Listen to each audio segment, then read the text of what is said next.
है गुलाब के पौधे के बाद ये है बेलगिरी का, ये है फिर से अनार का, ठीक है।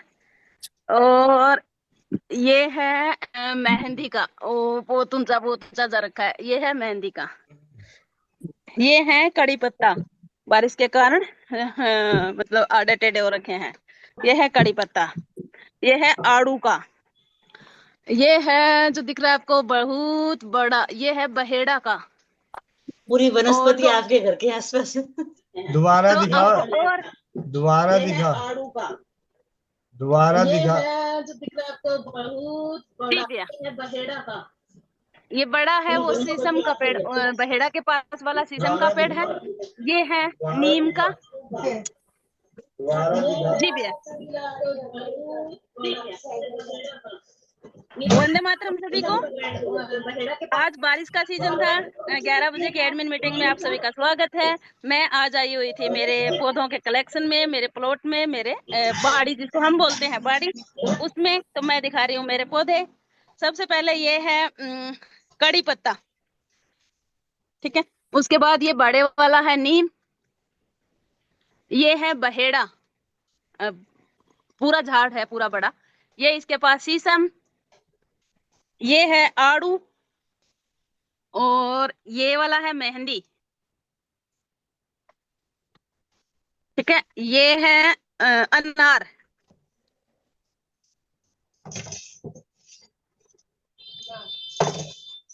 ठीक है। और ये है गुड़मार, मधुमेह नाशनी चूर्ण के लिए। ये है बेलगिरी, जिसको बेल पत्तर। ये गुलाब के। उसके बाद ये है अमरूद। इसको क्या कहते हैं, हमारे यहाँ कहते हैं बिचबुट्टी, आपके यहाँ क्या कहते हैं मुझे जानकारी नहीं। कुछ इस प्रकार से फूल होते हैं। ये है मौसमी, जो अब बारिश के कारण आड़ा टेढ़ा हो रखा है। उसके बाद ये है आंवला, बड़ा पेड़ हो रखा है पूरा। ये पूरा बड़ा झाड़ बड़ा पेड़। ये है परिजात, हर श्रृंगार। इसके नीचे हर श्रृंगार उगे हुए भी हैं छोटे छोटे, ये हर श्रृंगार ही है, ठीक है। उसके बाद ये है नींबू, जैसे आपको नींबू दिखाई भी देगा, ये नींबू। और इसके लगे हुए भी हैं काफी सारे। ये है नींबू का। उसके बाद ये है बहुत बड़ा हो रखा है चिक्कू। अब इसके चिक्कू सारे पक गए। अब नया फल भी आना शुरू हो गया, जैसे ये नया फल आ रहा है, अब नए लगेंगे।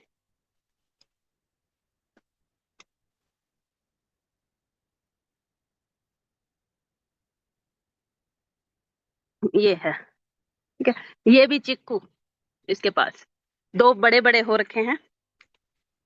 और ये है अंजीर, जिसके लगे हुए भी हैं,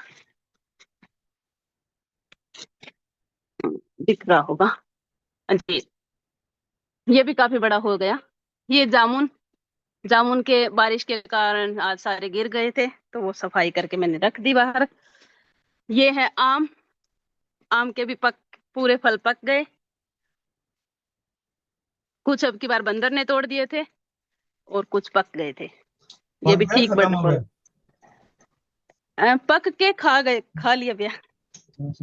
एक एक आम बच्चा है रसोई घर में, कल तोड़ा था वो, कल गिरा था, वो खाया नहीं था। और ये चिक्कू का हो गया। ये थी बाड़ी, जिसको हम कहते हैं बाड़ी। और आप पता नहीं, ये है शीशम।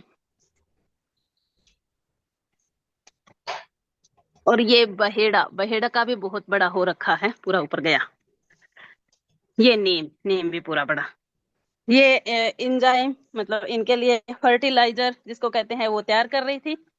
और ये है अंगूर की बेल, जिसके अब फल कट गए, वो टूट गए, अब इसलिए इसको काट दिया। अब नीम के निबोली लगी हुई है, पर आज बारिश में कम दिखाई दे रही होगी। कड़ी पत्ता, ये कल परसों एक दिन दीदी ने बोला था, आरती दीदी ने, उस दिन हमने लगाया था आम का पेड़। आरती दीदी ने बोला था कि एक पेड़ घर में लगाना है और एक बाहर लगाना है। बाहर के लिए मैंने पौधा ला के रखी थी उस दिन, जिस दिन दीदी ने बोला था। मैं हिसार गई थी तो यूनिवर्सिटी से लाई थी पौधे। ये आंवला है, ठीक है, ये अंजीर है, और ये बेलगिरी, और ये थोड़े से एक और अंजीर, ये पीला अंजीर, और ये है गुलाब, और ये पौधा है इलायची का, ठीक है। ये है एक छोटी सी हमारी कलेक्शन पौधों की। और ये हैं तुलसी माता जी,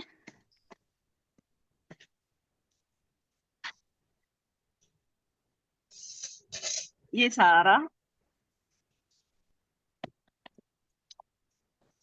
ये मेहंदी का पहले दिखाया था क्या, मेहंदी। इतने से पौधे हैं, इतनी सी जगह है। ये है इनको कूटने के लिए मशीन, जिसमें मैं कूटती हूँ। अब समय नहीं मिला इसलिए बेचारी थोड़ी उदास पड़ी है। ये कूटने के बाद ये है पीसने वाली, ये मोटा मोटा कूट देती है, 90% ये कूटती है, उसके बाद पाउडर ये वाली बनाती है, दोनों। जी भैया।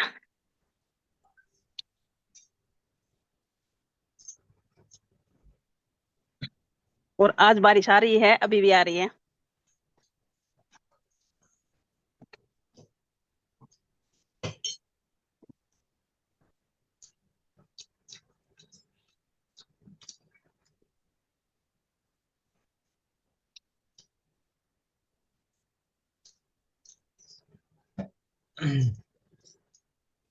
अब आप लोगों के माइक खोल दिए गए हैं।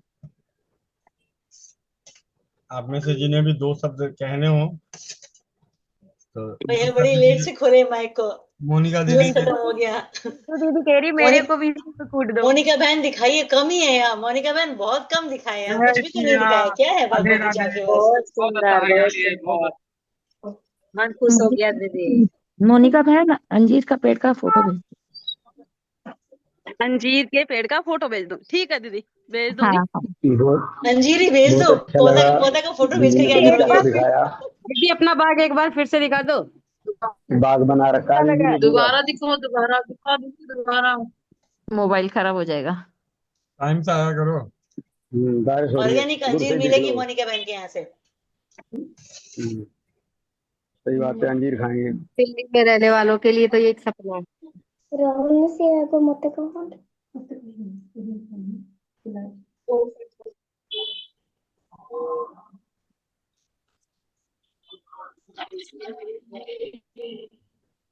मामा जी वंदे मातरम। वंदे मातरम, वंदे मातरम। मोनिका दीदी, अनार वाला पौधे में अनार के जो दाने हैं वो कौन से कलर के होते हैं दीदी? आपके लाल। वो जो अनार है लाल लाल वाले क्या? हाँ जी। लाल अच्छा, वाले। मेरे वाले अब सीजन है उनका, व्हाइट दाने होते हैं, ठीक है, पके हुए पर व्हाइट दाने। और जो जनवरी फरवरी में होंगे वो होंगे रेड कलर के दाने। ऐसा क्यों दीदी? ऐसा क्यों, पेड़ मौसम के के एक ही अनुसार लगते होते हैं। हैं। वैरायटी अलग है इसलिए क्या? हाँ जी। नहीं, मौसम के अनुसार होते हैं। नहीं, हमेशा 6 महीने बाद व्हाइट, 6 महीने बाद रेड। दीदी खाद कौन सी देते हो इन पौधों में? ये वाली गोबर दीदी। की। कोई भी खाद नहीं है, बस हमारे यहाँ गाय है तो गाय वाली सिंपल सस्ती, ये ऐसे वाले। अच्छा, ये दीदी क्या? दीदी तो वो सारे फल फ्रूट भिगो रखे हैं लगता है ना दीदी? जी दीदी। फल फ्रूट खिलाती है पेड़ों को। ये वाला। अच्छा, मोनिका दीदी कहाँ रहते हो आप? तारानगर राजस्थान में दीदी। राजस्थान में कहाँ? तारानगर चूरू। तारानगर। तारानगर। अच्छा, और मायका हरियाणा? हाँ जी दीदी। हरियाणा में कहाँ? हरियाणा फतेहाबाद जिला में रमसरा गांव। रामपुरा फूल। कार ले जाना। रामपुरा गांव है, रामपुरा फूल। रमसरा, रमसरा गांव है, राम का रामपुरा। आसरा। ये है एक छोटा सा भैया, ये कितनी बाई कितने का, ये तो मुझे नहीं है जानकारी, पर ये मुझे तो छोटा सा प्लॉट लगता है, पर इसमें पौधे ऐसे हैं कि एक जंगल हो। कड़ी पत्ता उग गया, मैंने सारा उग गया। हाँ जी, कड़ी पत्ता बहुत सारा है, देख ये सारा कड़ी पत्ता ही है, क्योंकि वो बालों के लिए तेल बनाती हूँ ना, पत्ता। हाँ, तो उसमें काम आता है ना, मेहंदी और कड़ी पत्ता। अभी तो बड़ा हो जाएगा, छोटा है अभी, बहुत बड़ा हो जाता है तो। पर इसको अगर बड़ा चला जाता है तो फिर पत्ते कम आते हैं, इसलिए ऊपर से इसको काट दिया जाता है। हर 6 महीने बाद इसको कट कर देती हूँ, नीचे से मोटा है। वैसे बहुत बड़ा हो जाता है, हमारे इधर हैं पेड़, बहुत बड़े हो जाते थे। जी भैया। मोनिका बेटा, जी माता जी प्रणाम। प्रणाम बेटा प्रणाम। दूधो नाव पूतो फलो। मुझे तो ऐसा लग रहा है कि मैं ही वहां आपके साथ हूँ और मैं घूम रही हूँ इस गाड़ी में। सच में बहुत मजा आया, बहुत अच्छा लगा। मुझे ऐसा लग रहा है कि जैसे मैं हूँ आपके वहीं साथ आसपास। इतना अच्छा लग रहा था सच में। सारे पौधे काम के, सारे अच्छे औषधि, बहुत बहुत। गाँव में आप तो पहुंचा दीदी दिया बहुत दीदी ने। खुश नसीब हो दीदी दीदी। इसकी देखभाल कौन करता है, आप करते हो या कोई माली आता है?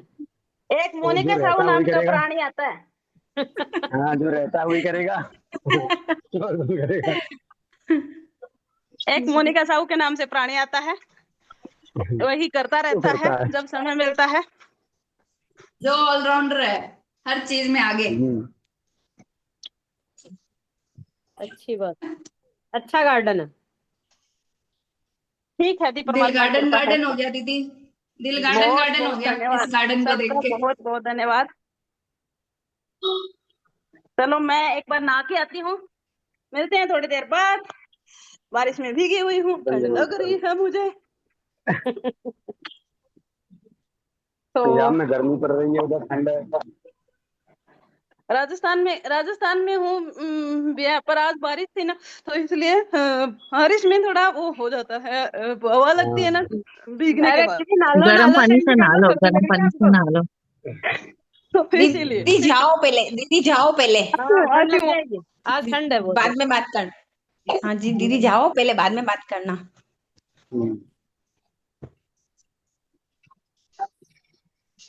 पंजाब में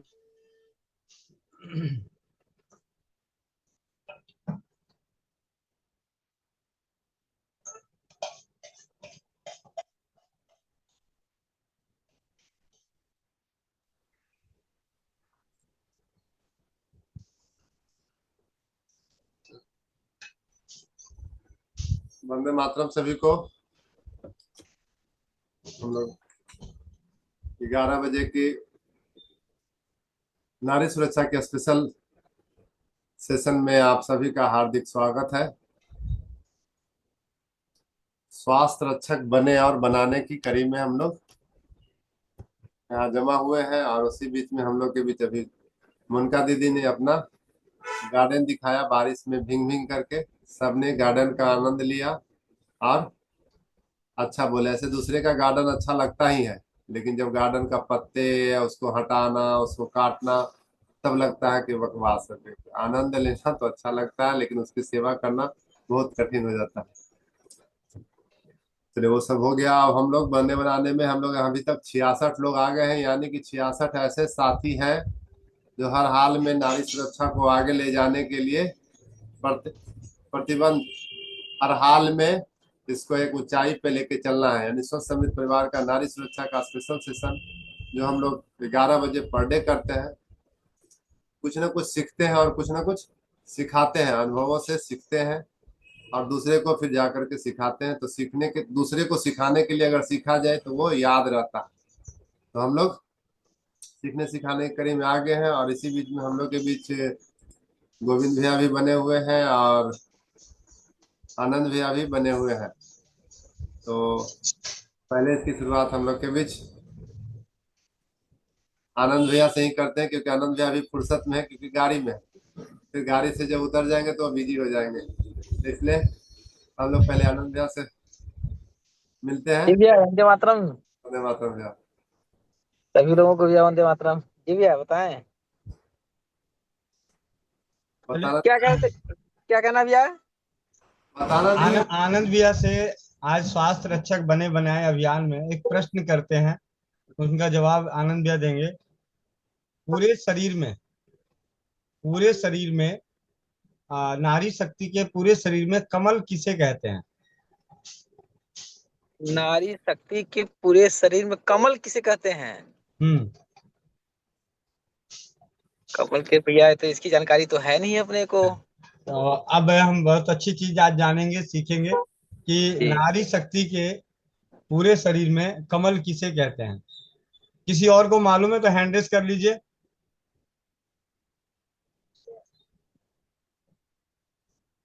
से हमारे समझ से हाथ होना चाहिए, लेकिन जानकारी है नहीं।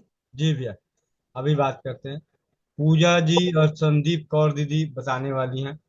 नहीं, क्या बात है, हमारे स्वास्थ्य रक्षकों की कमी नहीं है जी। पूजा दीदी बारी बारी से। वंदे मातरम। नाभि को कमल कहते हैं। अच्छा, ठीक है।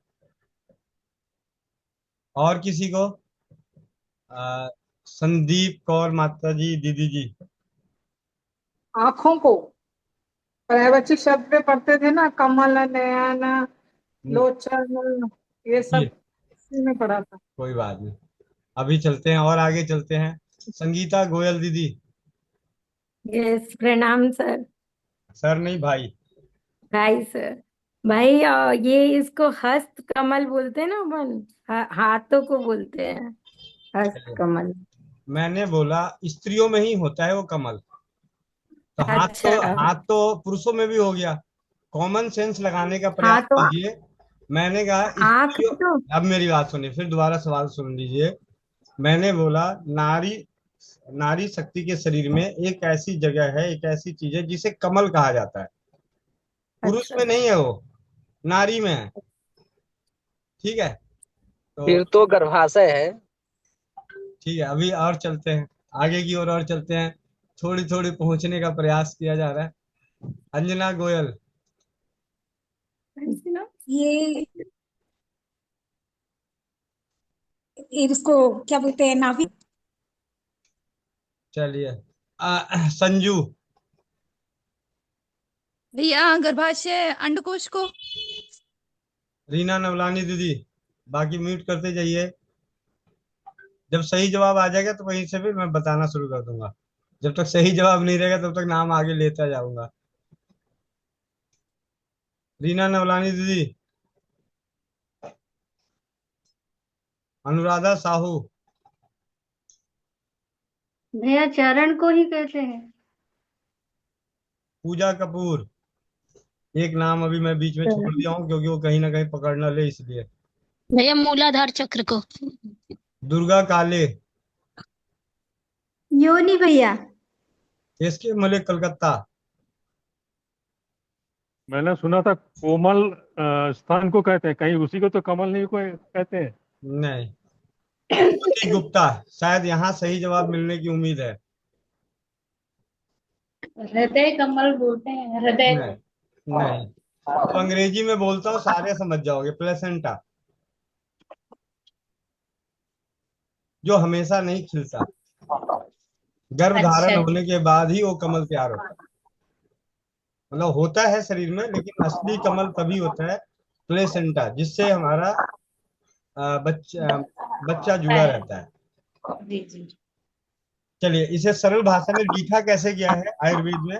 मतलब आयुर्वेद में, मतलब बहुत अच्छे वैद्य रहे, उन्होंने इसकी परिभाषा कैसे दी सरल भाषा में। अब सभी अपने अपने माइक बंद कर लीजिए और हैंड डाउन, सिट डाउन होते ना, पहले सबने सबको खड़ा कर देते हैं स्टैंड अप, अब वो सर सिट डाउन, तो सारे सिट डाउन हो जाए। ठीक है। कमल किसे कहते हैं? उस स्थान को जिससे भ्रूण नाल द्वारा लटका रहता है उसे कमल कहते हैं, और अंग्रेजी में उसका नाम है प्लेसेंटा। कमल सामान्यतः गर्भाशय के गोत्र में या तो ऊपर की ओर या उसकी अगली पिछली दीवारों में बनता है। कभी कभी यह गर्भाशय के भीतरी मुख के पास भी बन जाता है। प्लेसेंटा प्रीविया, पूर्व कमल, यह अच्छा नहीं है। इससे बच्चा जन्मते समय अधिक खून जाने से बच्चा की जान जाने की जोखिम रहती है। यह कमल तीसरे महीने में अच्छी तरह बन जाता है। जी, कमल के ये काम है, क्या काम है कमल का? कमल हार्मोन्स तत्व पैदा करके भ्रूण को धारण करता है। इसके द्वारा भ्रूण माता के शरीर में जुड़ा रहता है। खून में मिले हुए पोषक तत्व कमल द्वारा या भ्रूण में पहुंचकर भ्रूण का पोषण करता है। कमल के माध्यम से ही भ्रूण में ऑक्सीजन खून द्वारा अंदर जाती है और कार्बन डाइऑक्साइड बाहर निकल जाती है। इस प्रकार श्वास की क्रिया पूरी होती है। कमल ही भ्रूण के रक्त शोधक यंत्र का काम करता है। हानिकारक कीटाणु भ्रूण तक नहीं पहुंचते, वापस मां के खून में मिलकर गुर्दों द्वारा बाहर निकल जाते हैं। ये काम है प्लेसेंटा का, कमल का। बहुत छोटी सी और रोचक जानकारी। किस किस को रोचक लगी ये जानकारी? सभी को भैया, किसी को पता नहीं था। नहीं, प्लेसेंटा तो पता था लेकिन कमल नहीं पता था। थोड़ा सा इस क्लास का आनंद लेते हैं, सबके माइक खोल देते हैं। किस किस को मतलब अच्छा लगा? बाकी इसमें कुछ बातें मैंने पहली वजह से कई बार पढ़ चुका, लेकिन आज जब मैं पढ़ रहा था तो मतलब अजीब सा और ज्ञान मिला। मतलब लोग सोचते हैं नाभि से प्लेसेंटा तो बाद में तैयार होता है। गर्भनाल, गर्भ ठहरने की जो नली है वो तैयार होती है। उस नली को, गर्भनाल को, और इसकी लंबाई भी होती है, अलग अलग लंबाई है। आगे भी इसी चैप्टर में पढ़ते हैं थोड़ा सा, जब बात कर ही रहे हैं तो सबसे पहले पढ़ लेते हैं गर्भधारण। और ये भी इसलिए कि मुझे शाम को कोशिश करूंगा कि 4 साल, शादी के 4 साल तक बच्चा नहीं हुआ। डॉक्टरों के पास गए, सभी डॉक्टरों ने लाखों रुपए के इलाज लिखे, जांचें करवाने का प्रयास किया, लेकिन पति जो उनके थे बहुत ही ज्यादा राजीव भाई को मानने वाले, और पति पत्नी दोनों का सपोर्ट रहा। उन्होंने दवा एक भी नहीं खाई और सिर्फ राजीव भाई के कहे अनुसार कुछ चीजों का प्रयोग किए, और 3 साल तक तो चिंतित रहे, परेशान रहे। 1 साल उन्होंने, और 4 साल बाद उनके घर में मतलब बहुत ही सुंदर बिटिया का जन्म हुआ। तो उनकी कहानी सुनने के लिए प्रयास करूंगा कि आज चौपाल पे उनकी कहानी, उनका सफर जरूर हम एक दूसरे को जाने। क्योंकि बहुत सारों को 6 महीने बाद, 8 महीने बाद, साल भर बाद ही पेट में दर्द होने लगता है, कीड़े काटने लगते हैं नोट की गड्डी को। ठीक है, उन सभी के लिए एक प्रेरणा होंगे कि सरल तरीके से भी, मतलब 4 साल बाद ही सही, गर्भ ठहर सकता है। लेकिन उनमें उन्होंने क्या क्या चीजें उन्होंने झेली, समाज का क्या झेला, परिवार का क्या झेला, रिश्तेदारों की कौन सी बातें झेली, इलाज में क्या क्या झेला, और जब मना करके आते तब उनको क्या सुनना पड़ता, वो सारी बातों की जानकारी उनके सफर से जानेंगे। और प्रयास करेंगे कि आज रात की चौपाल में ही वो अपने विचार रखें। तो उसी बीच में आज जब बात हो रही थी तो मैंने दोबारा उसी ऐसे ही किताब पढ़ी थी। मैंने कहा चलो जी दोबारा पढ़ें जरा, कुछ नई चीज। दीदी कहती है ना कि आपको कुछ नया देना है तो कुछ ना कुछ करें। तो हर पल चौपाल पे आप लोगों के साथ कुछ नया करो तो दिमाग चलता रहता है कि ढूंढता रहता है कुछ। तो आज बड़ा अच्छा लगा, तो मैंने कहा यार कमल, अगर इस कमल के बारे में जो हम बात करेंगे तो मुझे उम्मीद है कि जैसे मेरे सामने मुझे खुद भी है कि मैं इतनी बार पढ़ने के बावजूद भी कमल सोच के फिर अरे कमल कहाँ होगा, ध्यान नहीं था कि वो कमल कहाँ होगा। लेकिन वही प्लेसेंटा बोला जाता तो 90% सबको पता हो जाता। ठीक है, तो आज हम बात करते हैं इसी पे, थोड़ा सा 2-3 चीजें को पढ़ लेते हैं। काफी सारा है लेकिन आज हम जानते हैं गर्भधारण। गर्भधान बहुत ही सरल भाषा में जो लिखा हुआ है, फिर उसको समझने का प्रयास करेंगे। जब पुरुष का वीर्य स्त्री के गर्भाशय में जाता है तब उसमें शुक्र कीट भी होते हैं।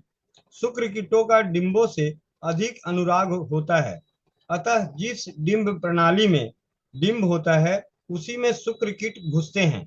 मतलब यह है कि शुक्र कीट धीरे धीरे योनि से गर्भाशय में और गर्भाशय से डिंब प्रणाली में जा पहुंचते हैं। गर्भ रहने के लिए शुक्र कीट की जरूरत होती है। वीर्य के साथ शुक्र कीट हो तो बहुत जाते हैं, पर इनमें जो शुक्र कीट जबरदस्त होते हैं वही डिंब के अंदर घुस जाते हैं। मतलब शुक्राणुओं की संख्या ज्यादा और मजबूत होगा वही डिंब ग्रंथि तक पहुंचेगा। बहुत से अनजान समझते हैं कि गर्भाशय के अधिक वीर्य जाने से गर्भ रहता है। यह बात नहीं है। गर्भ के लिए एक शुक्र कीट ही काफी है। इसलिए अगर जरा सा वीर्य भी गर्भाशय में पहुंचता है तो गर्भ रह जाता है। योनि, गर्भाशय और डिंब प्रणालियों में शुक्र कीट कई दिनों तक जीवित रहते हैं, लेकिन डिंब को निषेचित करने की शक्ति केवल 24 से 48 घंटे तक रहती है। इसी प्रकार डिंब भी 24 से 48 घंटों के भीतर ही निषेचित हो जाता है। 48 घंटों के बाद डिंब एवं शुक्र कीटों की निषेचन क्षमता समाप्त हो जाती है। अतः जिस दिन मैथुन क्रिया किया जाए उस दिन गर्भ रह जाए यह बात नहीं है। शुक्र कीटों को जीवित रहने में से मैथुन के 2 दिन के भीतर गर्भ रह सकता है।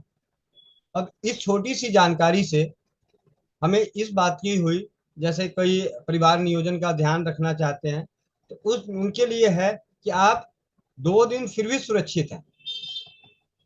2 दिन आप फिर भी सुरक्षित है, 48 घंटे आप सुरक्षित हैं। यहाँ पे एक छोटी सी विशेष महत्वपूर्ण जानकारी मिला। असल में शुक्राणु और डिंब के मिलने को गर्भधान कहते हैं, यानी इन दोनों के मिलने से गर्भ रहता है।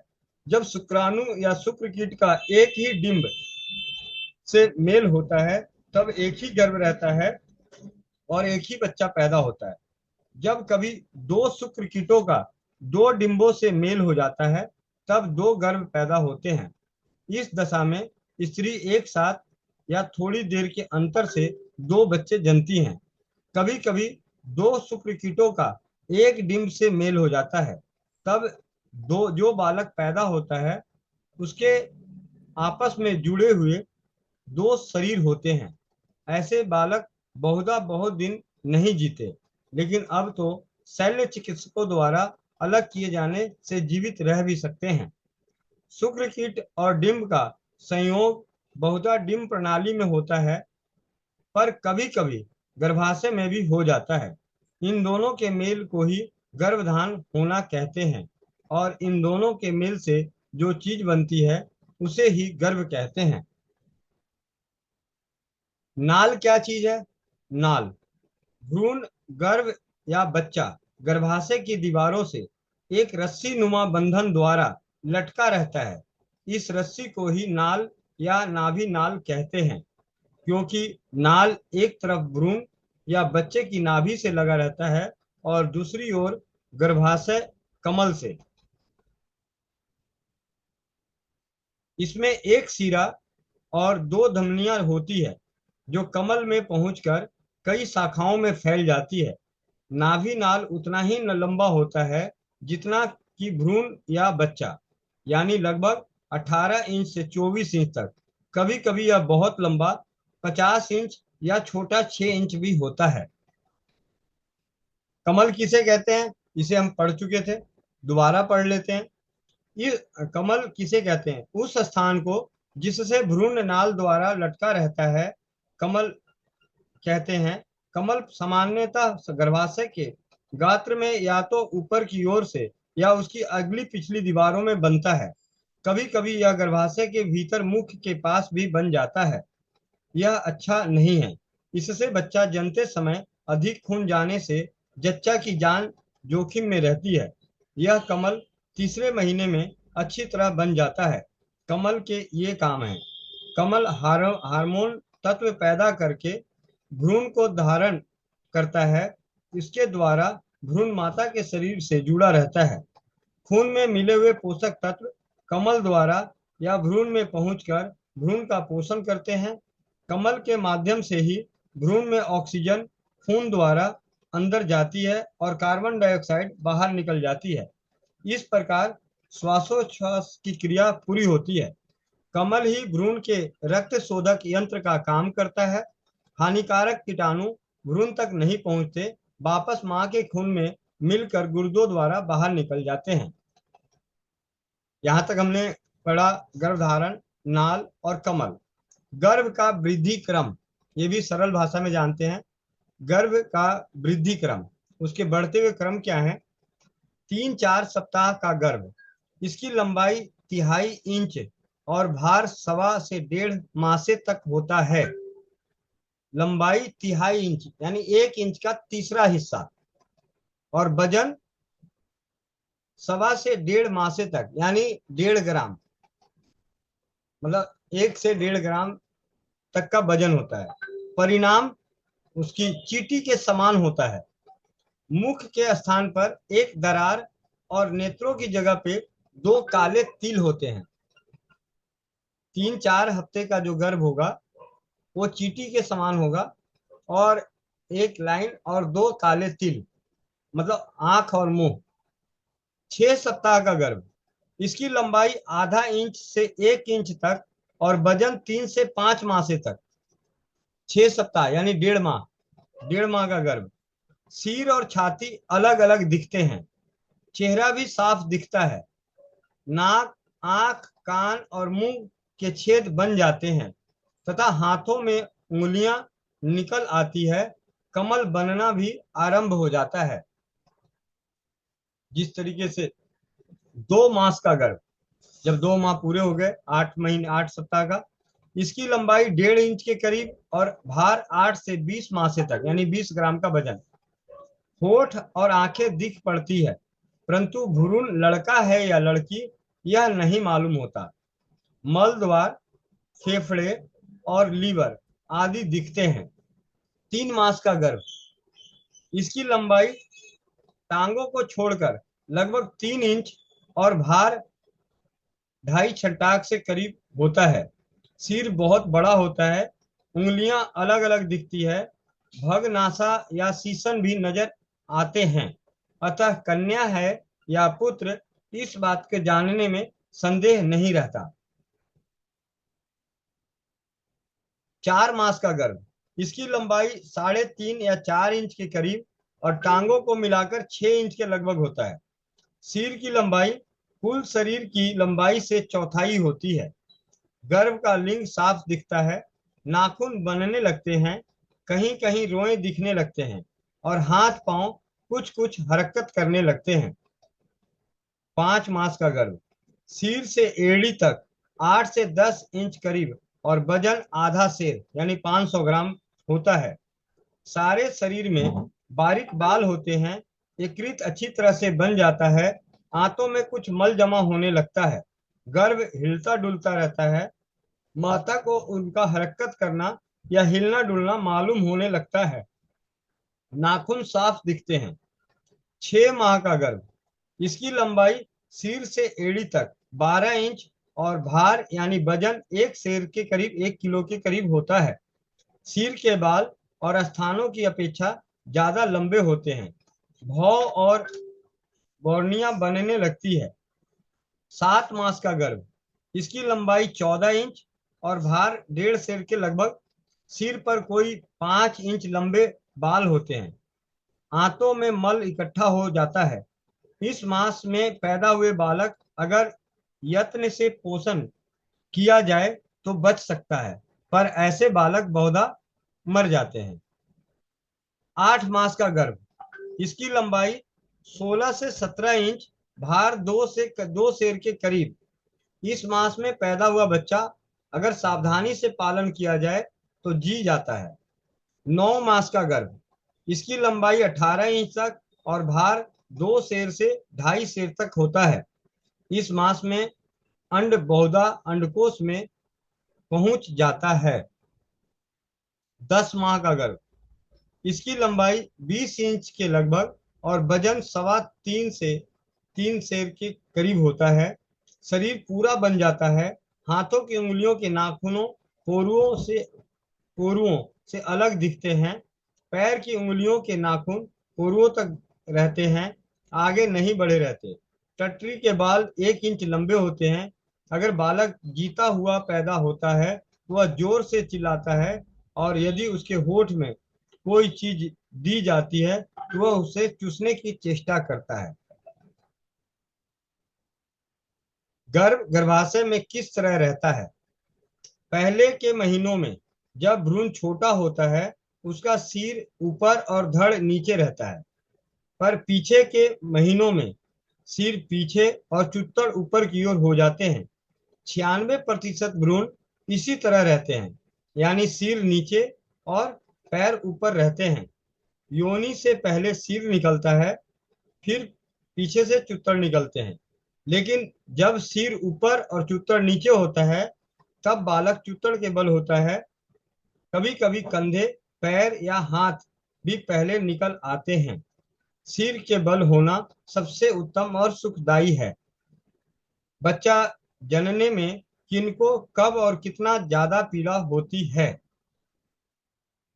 बच्चा जनने वाली जो जच्चा या प्रसूता कहते हैं, भ्रूण या बच्चे का शरीर से निकलकर बाहर आना प्रसव या जनना कहलाता है। बच्चा जनने में कमोबेश पीड़ा सभी को होती है, पर नीचे लिखी स्त्रियों को पीड़ा कम होती है। जो स्त्रियां मजबूत होती हैं, जो मेहनत करती हैं, जो शांत स्वभाव की होती हैं, जिनका बस्ती गुहर विशाल होता है और जिनके बस्ती गुहर की हड्डियां ठीक तौर से बनी होती है। देखा है देहातियों की हुष्ट पुष्ट स्त्रियां बच्चा जनने के दिन तक खेत पर काम पर जाती है, वहां काम करती है और सिर पर घास बोझ लाद कर घर वापस आती है। राह में ही बच्चा हो पड़ता है तो वे उसे अकेले ही जनकर कपड़े में रखकर चली आती है। उन्हें विशेष पीड़ा नहीं होती, लेकिन अमीरों की स्त्रियां अथवा नीचे लिखी स्त्रियों का बच्चा जनने में बड़ी तकलीफ सहती है। पहला, जो दुर्बल और नाजुक होती है, जो कम उम्र में बच्चा जनती है। तीसरा, जो अधिक अमीर होती है। चौथा, जो किसी तरह की मेहनत नहीं करती। पांचवा, जिसका बस्तीघर अच्छी तरह से बना हुआ नहीं होता, जिनका बस्तीघर विशाल लंबा चौड़ा न होकर तंग होता है और जिनके बस्तीघर की हड्डियां किसी रोग से मुड़ जाती है। छठा, जो ईश्वरीय नियमों या कानून कुदरत के खिलाफ काम करती है, जिनका स्वभाव चंचल होता है, जो बच्चा जनने से डरती है। इन सभी को बच्चा पैदा करने में अधिक परेशानी, अधिक कष्ट झेलना पड़ता है। बच्चा जनने के समय स्त्री के दर्द क्यों उठते हैं? बच्चा जनने का समय नजदीक होने पर स्त्री के गर्भाशय का मांस सिकुड़ने लगता है, पर वह एकदम से नहीं सिकुड़ जाता, धीरे धीरे सिकुड़ता है। इसी सिकुड़ने से लहरों के साथ दर्द या वेदना होती है। मांस के सिकुड़ने से गर्भाशय की भीतरी जगह कम होने लगती है और जगह की कमी एवं गर्भाशय की दीवारों के दबाव से गर्भाशय के भीतर की चीजें, बच्चा और जेरनाल बगैर बाहर निकलना चाहते हैं। इतनी तंग जगह से बच्चा आसानी से कैसे निकल आता है? जब बच्चा होने वाला होता है तब गर्भ के पानी से भरी हुई पोटली सी गर्भाशय के मुंह पर आकर अड़ जाती है। इससे गर्भाशय का मुख चौड़ा हो जाता है और बालक के सिर निकलने लायक जगह हो जाती है। बच्चा का सिर गर्भाशय के मुंह में आ पड़ता है, तब उसके आगे से जो पानी की पोटली होती है वह भारी दबाव पड़ने से फट जाती है और गर्भ का जल बहकर योनि के बाहर आने लगता है। इस जल भरी पोटली के फूटने के साथ जरा सा खून दिखाई देता है। गर्भ जल से योनि और भग खूब तर हो जाते हैं और इसी वजह से बच्चा सहजता से फिसल आता है। बच्चा बाहर आते ही रोता क्यों है? जो भी बच्चा योनि से बाहर आता है वह जोर से चिल्लाता है। यह चिल्लाकर रोना मुफीद है। इससे वह श्वास लेता है और हवा पहली बार उसके फेफड़े में घुसती है। अगर बालक होते ही नहीं रोता तो उसके जीने में संदेह हो जाता है, यानी वह मर जाता है। अगर पेट से मरा बालक निकलता है तो वह नहीं रोता। अपरा या जेरनाल के देर से निकलने से हानि। अगर बच्चा बाहर आने के 1 घंटे के अंदर अपरा या जेरनाल वगैरह बाहर ना आए तो बहुत खून जाने तथा संक्रमण लगने जैसी खराबी का खौफ है। इन्हें दाई को फौरन निकालने के लिए उपाय करने चाहिए। बच्चा होने के बाद पेट से एक लथोड़ा सा निकलता है, उसी को अपरा या जेरनाल या कमल कहते हैं। प्रसूता के लिए हिदायतें। जब बच्चा और बच्चे के बाद अपरा या जेरनाल गर्भाशय से निकल आते हैं तब गर्भाशय अपनी पहली ही हालत में आने लगता है। बच्चा होने के तुरंत बाद गर्भाशय नाभि के आसपास आ जाता है। फिर 14 या 15 दिनों में वह इतना छोटा हो जाता है कि बस्तीग्वेर या पेड़ू में घुस जाता है। जब तक गर्भाशय पेड़ू में ना घुस जाए प्रसूता को चलने फिरने और मेहनत करने से बचना चाहिए। आधुनिक मत के अनुसार सामान्य प्रसव के 3 दिन बाद प्रसूता को चलने फिरने एवं साधारण हल्का फुल्का काम करने की मनाही नहीं है। 40 या 45 दिनों में गर्भाशय ठीक अपनी असली हालत में हो जाती है, तब फिर किसी बात का भय नहीं रहता। नोट: नीचे की अवस्थाओं में गर्भाशय 14-15 दिन में पेड़ू में नहीं जा पाता। किन किन अवस्थाओं में गर्भाशय पेड़ू में नहीं पहुंचता? 3-4 बच्चों के बाद प्रसव के उपरांत। 3-4 बच्चों के बाद प्रसव के उपरांत, मतलब अगर 3-4 बच्चे हुए उसके बाद जो बच्चा होगा तो वो गर्भाशय जल्दी पेड़ू में नहीं पहुंचता। गर्भाशय में अधिक जल संचय रहने की दशा में जुड़वा प्रसव के बाद शिशु को स्तनपान कराने की दशा में आंवल या झिल्ली के किसी टुकड़े अथवा खून के थक्के के योनि या संक्रमित होकर गर्भाशय में रुके रहने के कारण बालक होने के 12 या 14 दिनों तक योनि से थोड़ा थोड़ा पतला पदार्थ गिरा करता है। इसमें ज्यादा हिस्सा खून का होता है। पहले खून निकलता है पर पीछे वह कम होने लगता है। 3-4 दिन बाद भुदरा भुदरा पानी सा गिरता है। 1 हफ्ते के बाद यह स्राव पीला हो जाता है। इस स्राव में खून के सिवा और भी अनेक चीजें होती हैं। इसमें एक तरह की गंध भी आया करती है। यदि भीतर से आने वाले पदार्थ में बदबू हो या उसका निकलना कम पड़ जाए या वह कतई बंद हो जाए तो गफलत छोड़कर इलाज कराना चाहिए, क्योंकि अपेक्षा करने से प्रसूत ज्वर के अलावा और भी भयंकर व्याधियां जैसे औदर्य कला प्रदाह, सप्तक ज्वर आदि होने का भय रहता है। प्रसव के बाद 4-5 दिनों के भीतर स्तनों से निकलने वाले पीले रंग के तरल पदार्थ नव दूध या खीस में पहला शिशु की आंतों को संक्रमण से बचाने वाले रोग प्रतिकारक तत्व हैं। दूसरा, शरीर के विकास के लिए जरूरी प्रोटीन तत्व रहते हैं। इसलिए जिस दिन शिशु पैदा हो उसी दिन उसे स्तनपान कराना शिशु के हक में बहुत अच्छा है।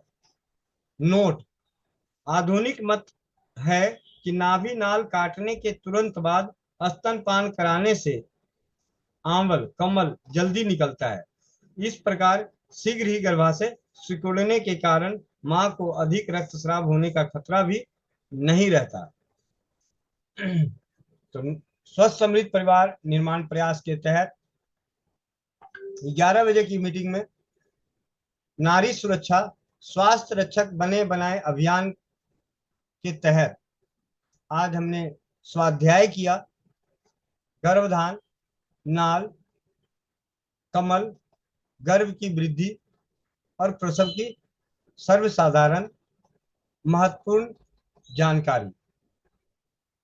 आप सभी ने बड़े ध्यान से इस अभियान में शामिल होकर समय दान दे रहे हैं, उसके लिए आप सभी को कोटि कोटि नमन, दिल की गहराइयों से हार्दिक धन्यवाद। वंदे मातरम। जी हेमंत भैया।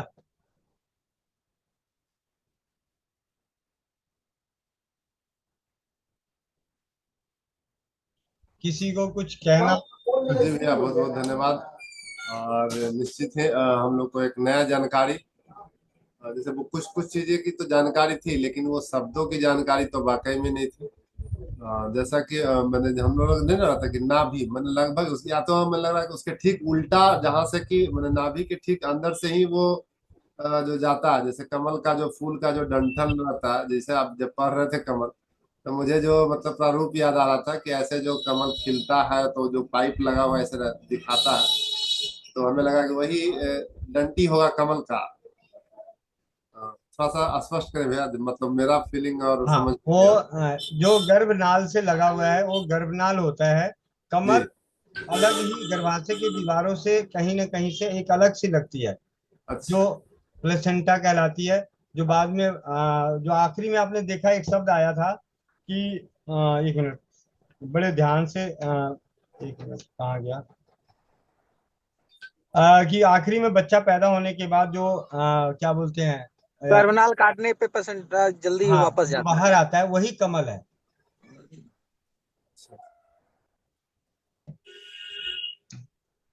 अभी इसमें और भी चैप्टर हैं, वो आगे हम पढ़ेंगे, लेकिन इसमें जो काफी अच्छी सर्वसाधारण तरीके से निश्चित ही जो 11 बजे आएगा वो बहुत कुछ पाएगा।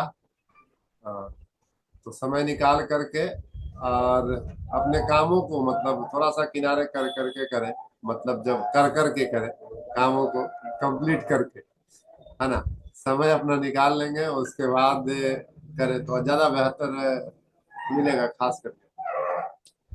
तो इसी में कुछ सवाल आ रहा है, कंफ्यूज ही कर रहे थे दीप्ति शर्मा, अच्छा गुप्ता वहां पर कंफ्यूज कर रहा था, मैं लिखा हुआ हिंदी में जो था। जी ज्योति दीदी। वंदे मातरम भैया। अभी जो चर्चा चल रही थी, इस चर्चा में एक बात सामने आई कि गर्भनाल जो है बनता तो गर्भाशय में है ना कमल।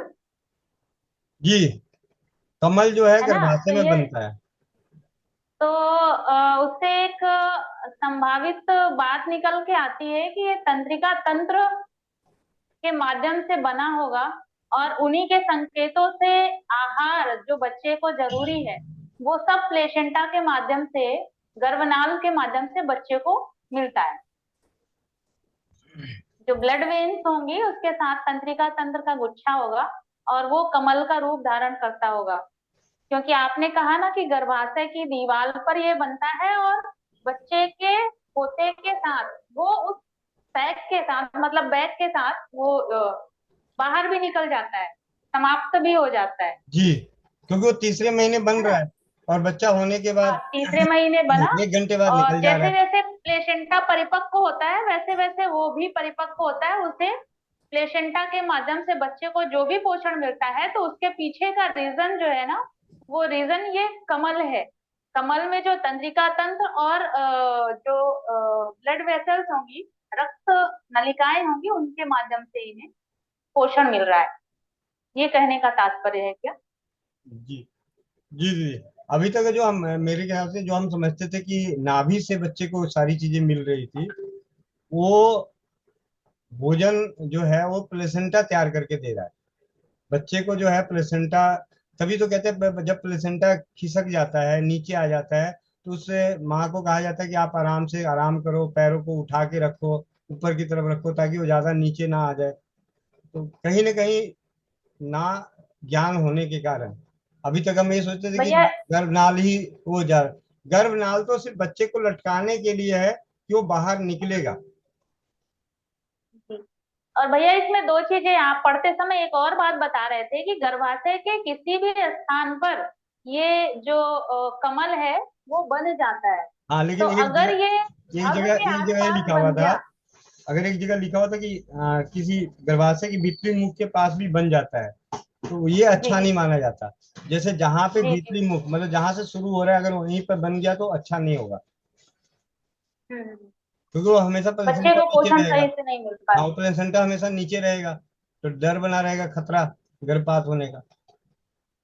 जी जी जी। गर्भपात का खतरा भी रहेगा भैया, और हो सकता है कि तभी किसी किसी बच्चे का कुपोषण के शिकार होते हैं, तो वो कोई कारण यही रहा होगा।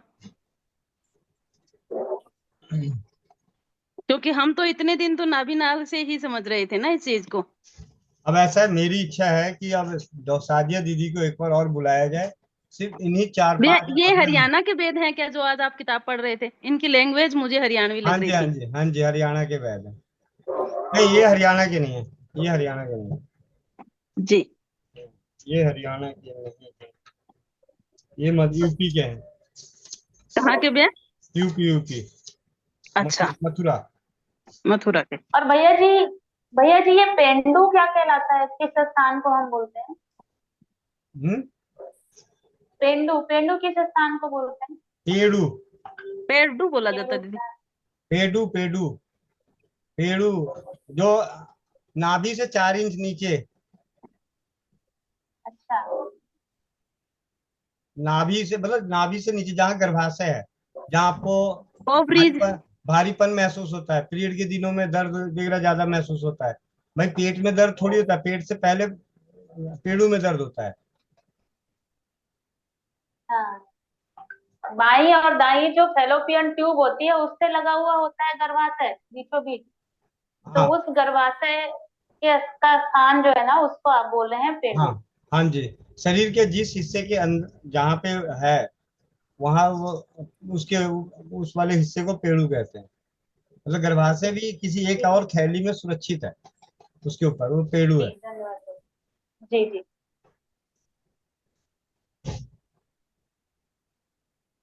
जी। दीप्ति शर्मा दीदी। जी वंदे मातरम भैया जी। वंदे मातरम। वंदे मातरम सभी को। भैया जी मैंने ज्यादा तो नहीं सुना, पर जितना भी सुना हो उसमें यही परिस्थिति नजर आई कि ये मेरे पहले बालक के समय यही सारी परिस्थितियां हो गई थी कि मुझे 8 महीने तक बेड रेस्ट करना पड़ा, और ईंट रखी गई थी मेरे पाँव के यहाँ पर, जो पाँव दोनों मेरे ऊंचे थे। और उसके बाद भी ये हो रहा कि 8वां महीना खत्म हुआ और उसी दिन मुझे डिलीवरी हुई। और मैडम ने बहुत ज्यादा रोकने की कोशिश करी पर रुका नहीं बच्चा, और उसी दिन मुझे डिलीवरी हुई। लेकिन डिलीवरी होने के बाद मैडम से गलती हो गई कि आंवल अंदर रह गई। जब नाल काटी ना तो वो नाल ऊपर चली गई, और उस बीच का मेरा नाल निकालने का समय मतलब करीबन 10 से 11 घंटे हो गए थे मेरी नाल अंदर रहे। तो बहुत कुछ इन्फेक्शन फैल चुका था उस समय, और मैडम ने भी मुझे बाहर रेफर कर दिया था यहाँ से इंदौर। तो क्या वो परिस्थितियां जैसे अभी भी मतलब करीबन 20 साल हो चुके हैं, 20-22 साल हो गए मेरे बेटे को, तो उससे कुछ इन्फेक्शन अभी भी रह सकता है क्या? जी दीदी, मैंने डॉक्टर अनुराग विजय वर्गीय की पुस्तक पढ़ी थी। उनमें उन्होंने एक वर्ग किया था कि जब किसी माँ बहन की गर्भाशय प्रसव के बाद शरीर में कोई ऐसी व्याधि, जैसे कईयों के कमर का दर्द हो गया, कई मतलब नॉर्मल डिलीवरी हुई है लेकिन उनके शरीर में अलग सा कष्ट आ गया, तो क्या बोलते हैं, गर्भधान और प्रसूता का जो 9 माह का और प्रसूता का जो 3 माह का जो देखभाल होता है, ऐसे तो 1 महीने का 21 दिन का तो होता ही होता है, बिसौरी हमारे यहाँ बिहार में बोला था, 20 दिन तो उसे पूरी तरह से आराम ही देना होता है, उसको कुछ नहीं करना होता है, पानी का, ठंडे पानी का, ये सब चीज का ध्यान रखा जाता है। तो उन जिनका ध्यान नहीं रखा जाता या उनको मेहनत करना पड़ जाता है, तो उनके शरीर में व्याधियां लग जाती है। उसके लिए उन्होंने दवा बताई थी, वो अंडे के छिलके से बनती है, आयुर्वेद में भस्म है।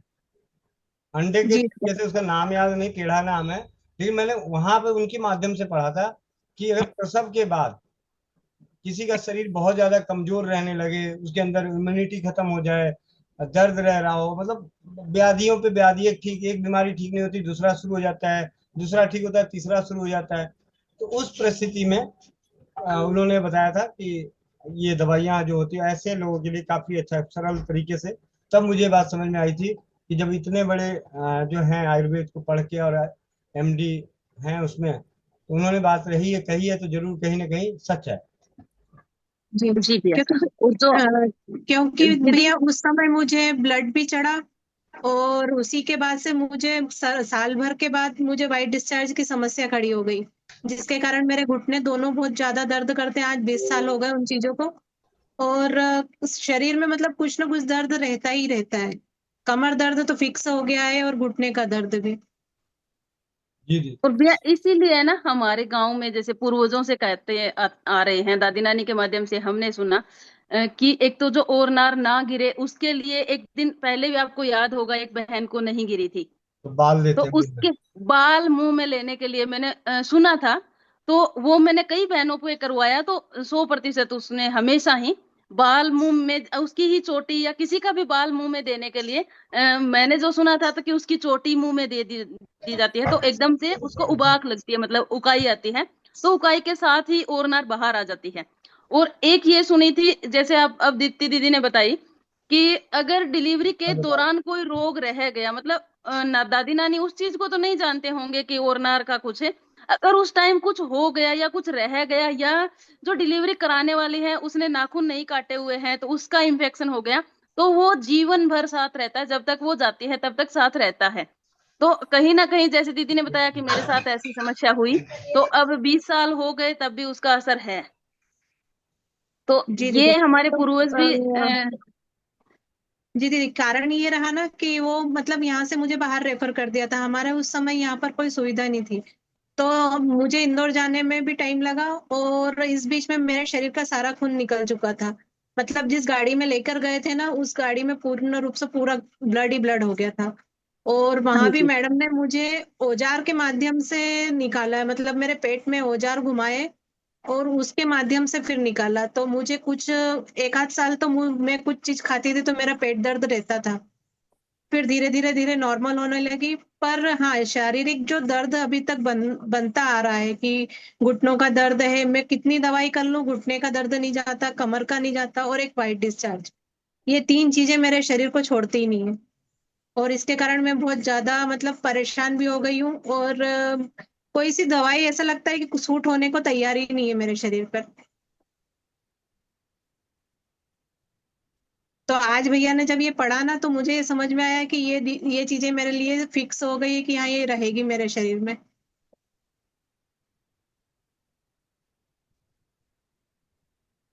नहीं रहेगी रहेगी, तो नहीं दीदी, नहीं इसका रहेगी। उपचार हो जाएगा। रहेगी तो जी नहीं, ये तो कन्फर्म है। दादी नानी कहते थे तो उस समय दीदी उनको जानकारी नहीं थी ना, जितनी जानकारी वो जानते थे तो वो करते थे। सुन अब हाँ अजवाइन क्यों खिलाई जाती है? गर्भाशय शुद्धिकरण के लिए। हाँ और हमारे एक बोला जाता है रांगजड़ पशुओं के लिए, जिसका हम सबसे ज्यादा प्रयोग किया जाता है, जिसकी भैंस की जेर ना गिरे, मतलब और नार ना गिरे हो, हाँ। उसी के लिए रांगजड़ दी जाती है। रांगजड़ होती है बेर की जड़, बेरी का पौधा होता है, उसकी जड़ को हमारे रांगजड़ बोलते हैं। उसका जी सेवन, काढ़ा बना के सेवन करवाया जाता है गुड़ के साथ, और अजवाइन और गुड़ का सेवन करवाया जाता है। तो सफाई, मतलब कहते हैं कि कोठे की सफाई होना जरूरी है, इसीलिए जी जी। अजवाइन दी जाती है। और हमारे अब दीदी जी, हमारे अगर यहाँ भी हम काढ़ा दिया जाता है उसी समय। हल्दी और गाय का घी और गुड़, इन तीनों का काढ़ा दिया जाता है 7 दिन तक, जो शुद्धि के लिए करते हैं। और अहरीरा भी तो है ना। हाँ हाँ, ये हरीरा ही है दीदी। ये हल्दी जी। और गुड़ और मतलब जो भी आपके ड्राई फ्रूट अगर आप डालना चाहो तो ठीक है, नहीं तो फिर केवल ये चीजें डालते हैं। पर वो जरूर खाली पेट पिलाते हैं ताकि पेट की सफाई अच्छे से हो जाए, और इस अजवाइन वजह का सेवन इसीलिए ही जरूर करवाया जाता है से। हाँ ताकि अंदर की सफाई, गर्भाशय की शुद्धिकरण हो जाए, सफाई हो जाए, दूध का, बच्चा जो दूध सेवन करे उसका दूध स्वच्छ हो जाए, मतलब अच्छा दूध आए।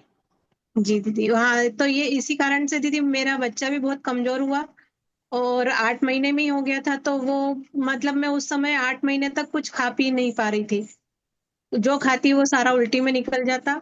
और आयुर्वेदिक का तो कुछ ज्ञान था ही नहीं, तो उस समय तो लेने को तो कुछ भी तैयार नहीं थे। और यहाँ तक कि ये था कि पानी भी लेती ना तो पानी भी निकल जाता था। तो बच्चा उस कारण बहुत कमजोर था, और आज भी कमजोर ही है, क्योंकि जरा सा मौसम चेंज हुआ कि वो पहले बीमार हो जाता है। उसकी दीदी आपने मालिश नहीं की, अब आप ये बहाना छोड़ दो कि आज ही कमजोर है, वो नहीं नहीं कमजोर, बाद मालिश वाली कमजोरी मालिश। भरपूर करी मैंने।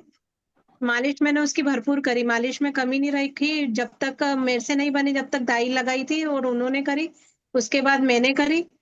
करीबन 5 साल तक हमने उसको बहुत उससे संभाल के रखा, क्योंकि 5 साल तक डॉक्टरों का कहना था कि बहुत उससे कड़ा होगा, क्योंकि 8 महीने का बालक है, कमजोर बहुत है। तो डॉक्टर का इलाज भी बहुत हुआ उसका। जी। और भैया एक आप पढ़ रहे थे हमारे गांव में, जैसे मैंने सुना है कि 8 मास या मतलब 8 मास के महीना बच्चा हुआ बच्चा बचता नहीं, 7 मास वाला बच जाता है पर 8 मास वाला बचता नहीं। ये आप किताब में पढ़ रहे थे तो इसमें था कि जीवित होता है। तो क्या ये गांव की धारणा गलत है या फिर भैया ऐसा भी कुछ होता है क्या? 7 मास का बच्चा तो मेरी इनके मामा की बेटी है ननंद, उसका बेटा है, वो अब पूरा 6 फुटा जुआन हो रखा है। ऐसा उसने है। 7 मास में जन्म लिया था। ऐसा ये बातें जो है, 7 मास के कितने बच्चे पैदा होते हैं भाई? बहुत हजार कम, में हजार में एक, बहुत कम। एक दो। अगर मान लिया कि 10 भी हो गए 10 साल में, तो उसमें एक मतलब एक बचा, बाकी नहीं बचा, तो उसके याद कोई नहीं रखता। लेकिन 8 मास वाले ज्यादा पैदा होते हैं, तो वो उनकी बचने की संभावना, वो अगर 100 बच्चे 8 मास वाले हुए और उसमें 10 भी नहीं रहा, तो लोग क्या कहेंगे? 8 मास वाले ज्यादा चले गए। और एक 7 मास वाले, जब पैदा ही 10 हुआ, 10 में से एक बचा है, तो उसका तो परसेंटेज ज्यादा है, लेकिन वो गिनने में कम आ रहा है, हाँ, जानकारी ये में हो कम आ सकता रहा है, जानकारी में कम आ रहा है, इसलिए उसका। लेकिन 6-7 मास के बच्चे को खतरा थोड़ा सा ज्यादा होता है, क्योंकि उनके शरीर तो पूरा बना है, तैयार ही नहीं हुआ। जब ये कह रहे हैं कि 9 माह पे अंडकोश में गोलियां आती है, तो 7 मास वाले के तो अंडकोश की गोलियां ही नहीं होगी, वो तो बाहर ही आके धीरे धीरे दूध से और मालिश से जो भी होगा समय के साथ बनेगा। हाँ जी भैया, 7 मास का बच्चा हुआ था, उसको ऊपर ही माँ को और बच्चे को ऊपर ही रखा जाता था, चौबारा जिसको बोलते हैं हम, ऊपर के कमरे में। और वहां अलाउ नहीं था किसी को जाना। और उसको लपेट के रखते थे भैया कॉटन में, लुगड़ जिसको हम कहते हैं, लोगड़ या कॉटन पुराने कपास पुराने कपड़े जिसका। को, पुराने सूती कपड़े को लुगदी बना के, गुदड़ी, नहीं गुदड़ी भैया, में डाल। सर्दी का समय था ना, तो नहीं, उन जो उसको हम कहते हैं कपास कथरी को आप कथरी। रजाई में डालते समय उसको हम उसको लोगड़ बोलते हैं, कॉटन जिसको आप कहोगे। चलो ठीक, अब आगे चलते हैं। एक ही मीरा जी, मित्र दीदी। वंदे मातरम भैया सभी को। धन्यवाद। अभी दीदी ने बोला ना कि मेरे कमर का और घुटने का दर्द हमेशा ही रहेगा, वैसा नहीं रहता है। कि जो जापे का दर्द होता है ना, वो होता है हमेशा के लिए। लेकिन अब वो जैसे आयुर्वेद में पढ़ते हैं कि अगर कहीं भी दर्द है तो इसका मतलब वात है, बिना वात के शूल नहीं होता। तो मुझे भी जैसे कमर दर्द बहुत सालों तक रहा, यही सुनती थी कि जापे का दर्द कभी नहीं, जापा माने प्रजनन प्रसूता। समय के, हाँ प्रसूता के समय का। और ऑपरेशन हुआ था पहला वाला, बच्चे की पोजीशन ब्रिज स्टाइल से थी, बच्चा ना तो उसका पाँव नीचे था ना उसका सिर नीचे था, दोनों तरह से वो पूरा सोई हुई थी बिल्कुल। तो ऑपरेशन मैंने उसने 12 घंटे, रात के 3 बजे से लेकर दोपहर के 3 बजे तक इंतजार किया, बहुत अच्छे से नॉर्मल डिलीवरी की कोशिश की, लेकिन हो ही नहीं रही थी। लेकिन उसके बाद मैंने भी ये सोचा कि ठीक है हमेशा का दर्द रहेगा। लेकिन अब जब मैं आयुर्वेद से जुड़ी हूँ तो समझ में आ रहा है कि जब जिस दिन भी वात बढ़ता है, अपनी कोई गलती होती है कि आपने बासी खा लिया, फ्रिज का खा लिया, या एसी ज्यादा बर्दाश्त कर लिया, या दालें बहुत ज्यादा खा ली, तो इस वजह से पीठ का दर्द बढ़ जाता है। या फिर बहुत ज्यादा स्ट्रेस कुछ हो गया, रात को देरी तक जगे या स्कूटी चलाई, तो ये पीठ दर्द और घुटना दर्द आ जाता है। लेकिन जैसे ही थोड़ी सी केयर करते हैं, मालिश, जैसे अभी मोनिका बहन ने बोली बच्चे की मालिश, वैसे ही खुद की भी मालिश बहुत मायने रखती है। जैसे ही आप दर्द में जहां भी मालिश करोगे ना, वो दर्द जाएगा ही जाएगा। और तेल को ना आप दोनों तरह से घुसा सकते हैं, जैसे आप ऊपर से भी मालिश करके तेल बॉडी में डाल सकते हैं, शरीर में डाल सकते हैं, वैसे ही आप पी करके भी तेल, जैसे 1 कप गर्म पानी लिया, उसमें आप अरंडी का तेल या तिल का तेल लीजिए, उसमें चुटकी भर नमक डाल करके पीजिए। धीरे धीरे अंदर की सुस्ती जाएगी तो वो दर्द बिल्कुल खत्म हो जाता है। मतलब मेरा कमर का दर्द 20-22 साल झेलने के बाद अब बल्कि इस उम्र में कमर दर्द चला गया। और एडी का दर्द तो भैया ने बताया था, वो जो अंगुली के बीच वाली उंगली के ऊपर रबड़ बांधने से, उससे भी एडी का दर्द चला गया। नहीं, कमर का दर्द मेरा ऐसा था कि बहुत ज्यादा पुराना हो गया था, तो आप ये चीज दिमाग से निकाल दो कि दर्द नहीं जाएगा, ठीक है। उस समय बहुत कुछ हुआ, और इन्फेक्शन अगर जो रहता है ना, तो वो उसी समय तकलीफ देता, जो भी खराबी रह जाती है गर्भाशय में। इन्फेक्शन की स्थिति में ज्वर का रहना आता है, जिसको कहते हैं ज्वर हाँ, फीवर, बुखार, बुखार बुखार रहेगा। आएगा, और वो उसी समय परेशान करेगा, वो 20-22 साल तक परेशानी करेगा। वो तो तो ये जो सेवा नहीं मिला, इसलिए जो भी लंबे समय तक जो परेशानी रही वो सेवा ना होने की वजह से, मतलब हाँ, उस समय जो ध्यान ना सेवन रखना। कमजोरी रह जाती है एक। हम्म। लेकिन फिर भी अब जब सीख रहे हैं, देख रहे हैं कि जैसे कांगनी के लड्डू बोलती थी माँ लोग की, कांगनी के लड्डू दे दो कमर के दूध, माने दर्द चला जाएगा। कांगनी के लड्डू में क्या होता है कि भाई घी चला गया अच्छे से, और ऐसा अनाज चला गया जिससे मोटापा नहीं चढ़ रहा है। कांगनी माने रागी हो गया एक तरह से, नाचनी बोलते हैं कई जन, रागी बोलते हैं कई जन, कंगनी बोलते हैं। और घी चला गया, घी चला गया तो अंदर सुस्ती खत्म हो गई, ताकत आ जाती है, तो दर्द खत्म हो जाता है। लेकिन अगर आटे के लड्डू खाएंगे तो मोटापा चढ़ता है, और वो भी अब जो गेहूं आ रहा है उस गेहूं के आटे से। और घी अगर शुद्ध हो तो मोटापा भी नहीं चढ़ता है। तो इसलिए आप अभी भी केयर करोगे ना, तो मेरा जो अनुभव है कि आपका दर्द फिर वापस चला जाएगा। घुटने का दर्द तो आराम से चला जाता है। थोड़ा सा वजन, जैसे मेरा 20 किलो वजन कम हुआ, सारा दर्द चला गया, कमर का दर्द भी चला गया, पाँव वाँव का दर्द भी चला गया। तो वजन भी बहुत मायने रखता है इसमें। और घी और जी तेल दीदी, जितना ज्यादा आपने खाओ। है ना दीदी अब शरीर की वो केयर करी की जो जापे में आपकी करनी चाहिए थी। सच्चाई अगर आप देखोगे हाँ, ना, जापे में हाँ, और क्या होता है दीदी। हाँ, जापे में जो होता है वो अब हमको समझ में आया कि घी तेल बहुत जरूरी है। और उस समय को घी, अनिक घी और मिल्क फूड और ये सब मालूम था। बाद में मालूम चला कि नहीं, जो बाबूजी मंगवाते थे गाय का घी, अपने गांव से पीपा भर के आता था, वो घी असल में घी होता था जिससे ताकत मिलती है। तो वो जब घी शरीर में जाना शुरू हुआ, भले ही आप तेल खा लो तो भी चलेगा, घी खा लो तो भी चलेगा, लेकिन जो मार्केट वाला जो चर्बी वाला चीज है वो सबसे ज्यादा नुकसानदायक है। तो केयर। और पहली बात है कि पहला जब ऑपरेशन हो गया, ठीक है, बच्चे की पोजीशन वैसी थी। दूसरे बच्चे के समय में मुझे डॉक्टर ने बुलाया कि आपका तो पहला सीजर है तो दूसरा होएगा ही होएगा सीजर, तो आप समय के पहले आ जाना। कलकत्ता में थी मैं, तो कलकत्ता में दुर्गा पूजा की बहुत भीड़ हो जाती है, तो रास्ते वास्ते बंद हो जाएंगे, इमरजेंसी हो जाएगी, तुम आ जाना। मेरा दिमाग ये था कि नहीं, मेरी पहली बेटी भी मैच्योर हुई है, तो वो बहुत समझदार है, तो मेरा दूसरा बच्चा भी मेरे को पूरा मैच्योर चाहिए। मैं नहीं गई, नहीं गई तो टाइम पे गई जब बकायदा दर्द उठ गया दुर्गा नवमी के दिन, और उन्होंने मजबूरन मेरा नॉर्मल डिलीवरी करना ही पड़ा। मुझे लगा कि ये तो करेगी ऑपरेशन, एनेस्थीसिया डॉक्टर को भी बुला ली थी। तो मैं बोली आपको तो ऑपरेशन करना है, आप कर दो। बोला नहीं, अब कैसे कर दूं, तू तो देरी से आई है, अब मैं सीजर करूंगी तो बच्चे के गले में कट हो जाएगा, तो इसलिए तो नॉर्मल करना ही पड़ेगा। तो अगर डॉक्टर के प्रभाव में नहीं आकर के, और पहले वाले बच्चे के टाइम पे भी मुझे डॉक्टर ने बोला बेड रेस्ट करो, ठीक है, तो ठीक है भाई बेड रेस्ट है। पहले बार डरे हुए थे, सासू माँ ने लाके खाना दिया, शर्म शर्म करके खा लिया, जबकि भावना वैसे नहीं थी भाई सास ससुर से सेवा करवाएं। लेकिन ठीक है, पहले बार थे डरे हुए। जब बर्तन उठाने की नौबत आई 15 मिनट बाद, बोली छोड़ो, ऐसा बेड रेस्ट कुछ मतलब का नहीं है, देखा जाएगा, बच्चा अभी तो हुआ नहीं, जो जिंदा है उनको तो देखो। मैं तो उठ करके अपना करना शुरू कर दी। ब्लीडिंग थी मेरे को, 2nd मंथ 3rd मंथ था, तो भी ब्लीडिंग हुई थी। उस डर से डॉक्टर ने बोला कि बेड रेस्ट करो। बोले ठीक है बेड रेस्ट करते हैं। लेकिन जब बर्तन उठाने की नौबत आई तो मैं तो उठ के चली गई, और वो बच्चा कुछ नहीं हुआ अपना, ठीक है, 9 महीने बाद हुआ, उसकी पोजीशन जरूर टेढ़ी थी, ऑपरेशन से हुई। दूसरी वाली बेटी के टाइम पे डॉक्टर ने बोला प्लेजेंटा नीचे है, फिर बेड रेस्ट करो, फिर भी मैं बेड रेस्ट नहीं करी, तो भी दूसरी बार भी बच्चा नॉर्मल हुआ।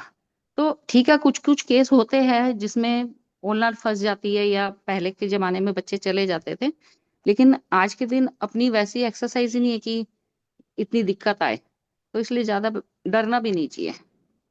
जी दी, और घी से कहते हैं कि वो मोटापा बढ़ जाता है। हाँ, मैंने दक्ष के टाइम में 13.5 किलो घी खाया था, हाँ, ठीक है। और जो मैं देख रही हूँ आज, मुझे देख रहे हो, इससे मैं पतली थी, इससे मोटी नहीं थी, मतलब इससे मैं घी से पतली कोई थी। मोटापा, घी से बिल्कुल मोटापा नहीं चढ़ता, खाली मैदा और तली हुई चीजों से, और या फिर रिफाइंड शुगर, चीनी। और दीदी जब आप तक तो फ्रूट के बारे में, अब शहर में चर्चा होती है फ्रूट के, हमारे डिलीवरी के दौरान जैसे मेरे मम्मी मिलने आए मेरे से बच्चा होने के बाद, तो वो फ्रूट लेके आए थे, जैसे केला, मतलब लेके जो भी फ्रूट था उस सीजन का फ्रूट होता है वो लेके आए थे। तो मुझे खाने नहीं दिया गया था नहीं दिया जाता था, कि पानी भी नहीं डिलीवरी दिया में जाता था। फ्रूट हाँ नहीं हाँ, खिलाया पानी जाता, और फल बाहर का एकदम नहीं मतलब दिया कुछ भी जाता। नहीं। सिर्फ घी देने का तरीका खोजते थे, अजवाइन के साथ घी देना है कि आटे के साथ घी देना है कि खाली घी देना है, खाली घी देना है। और वही जो शरीर में गुड़ जो का हलवा हमारे जिसको जो ज्यादा खिलाया जाता है वो है गुड़ का हलवा। गेहूं के आटे से ही बनता है और गुड़ जहां चीनी डालते हो वहां पे गुड़ डलता है और घी, और उसको कांसे के बर्तन में, और लेटे लेटे ही पेट के ऊपर कांसे का बर्तन रखा जाता है जो जिसको हाँ हम कहते हैं कचोरा। हाँ उसको पेट नाभिक नाल के ऊपर रखा जाता है, क्योंकि कांसा एक बार गर्म हो गया तो वो ठंडा जल्दी से नहीं होता, और हमें उस दौरान सिकाई करने की जरूरत होती है नाभि नाल की, अपनी हाँ। नाभि की, ताकि अपना नाभि खिसके ना, क्यों हिला हम्म हुआ है ना तो खिसके ना। तो हम्म बैठ के भी भोजन करने के लिए अलाउ नहीं होता, लेटे हम्म लेटे ही हमें उंगली से, वो इतना पतला होता है जिसको गुड़ लपटा बोलते हैं, कि उसको हम ऐसे उंगली से ही चाट सकते हैं, खा सकते हैं। तो फिर नाभिन ऊपर रख के और सोए सोए ही खाने का होता है, जब तक नाम नहीं निकलता, 7 दिन 8 दिन का वो होता है। उसके हाँ। बाद सब्जी रोटी तो मैं मुझे तो मिली होगी कम से कम 2 महीने तक बाद। हम्म और मुझे शौक भी नहीं था, हमेशा ही सब्जी रोटी खाई थी। और डिलीवरी के से 9 महीने तक मुझे कुछ भाया नहीं था, वो उल्टी वाली समस्या थी, तो पेट भूखा बहुत रहा हुआ था, तो मुझे हम्म खाने का बहुत लालच था, रात को 12 बजे भी मैं खाती थी हम्म बाद में, डिलीवरी के बाद। और कोई पेट नहीं बढ़ा, कहते हैं बहुत बड़ा नहीं, अब जो है अब फिर थोड़ा ज्यादा है, उससे ही कम था। और जैसे जैसे बच्चा दूध पीता है तो वो ऑटोमेटिकली एक बार थोड़ा सा दूध का घी का आता है, और जैसे जैसे वो दूध पीता है काम लगते हैं, उतना खाने को मिलता नहीं, तो वो ऑटोमेटिकली शरीर वैसा का वैसा इक्वल हो जाता है। जी, सही बात है। हाँ जी। और फ्रूट, ये तो अब चौंचले हैं दीदी, ड्राई फ्रूट का भी अब है, मतलब अब प्रचलन में है, फ्रूट और दादी ड्राई नानी फ्रूट ने पहले भी। जमाने में कुछ भी नहीं था। और बेटी को भी अभी जैसे 1.25 साल पहले बेटा हुआ है, तो वो भी उसका भी था कि मेरे को नॉर्मल डिलीवरी करनी है, तो उसने भी कोशिश की, कुछ आयुर्वेद का सहारा लगा, तो नॉर्मल डिलीवरी हो गई। बहुत आश्चर्य करते लोग कि आज के जमाने में भी शहर में हो रहा है, लेकिन खुद अगर मजबूत हो, उसको भी लगे 12 घंटे, क्योंकि वैसा शरीर तो था ही नहीं, गांव वाला शरीर तो नहीं था।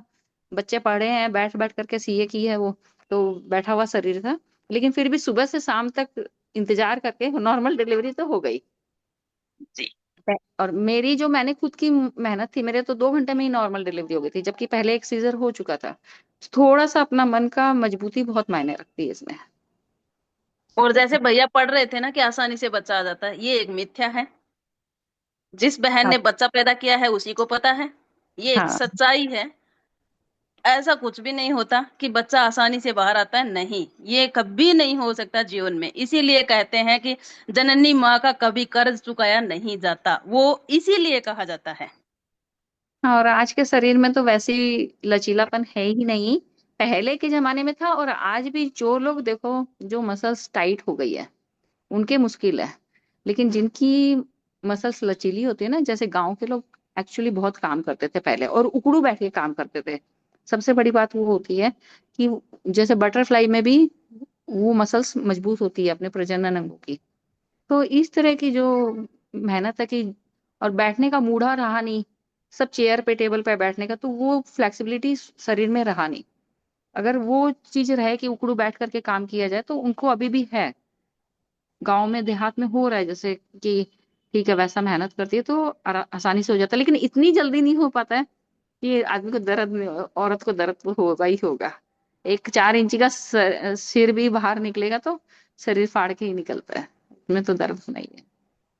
फिर अपना अपना शरीर का लचीलापन है। बहुत अच्छा विषय था भैया, बहुत जानकारी होती है खुल करके सबको बात करने में, और समझ मैं में। इसको कल भी इसी पे ही आगे थोड़ा और रखना होगा। धन्यवाद भैया।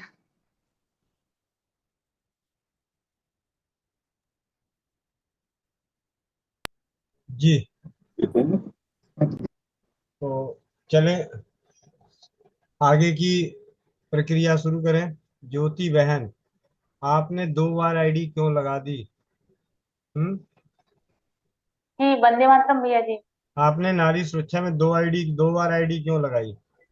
भैया जी बाई चांस वो जो मेल आईडी डाल रहे थे तो एक नंबर मिस हो गया। पूरा प्रोसेस करने के बाद जब वो कंफर्मेशन मांगा तब देखा कि मैंने ये मिस्टेक की है, इस कारण से ऐसा हो गया है। अब इसमें उसमें सही कौन है गलत कौन है वो तो बताओगे, व्हाट्सएप पे मैसेज हाँ, करोगे? उसमें 155 ऐसे 155 जो है ना। लिखित लिखित रूप में व्हाट्सएप पे मैसेज करो हाँ, कि मेरी ये अभी मैसेज कर दूं?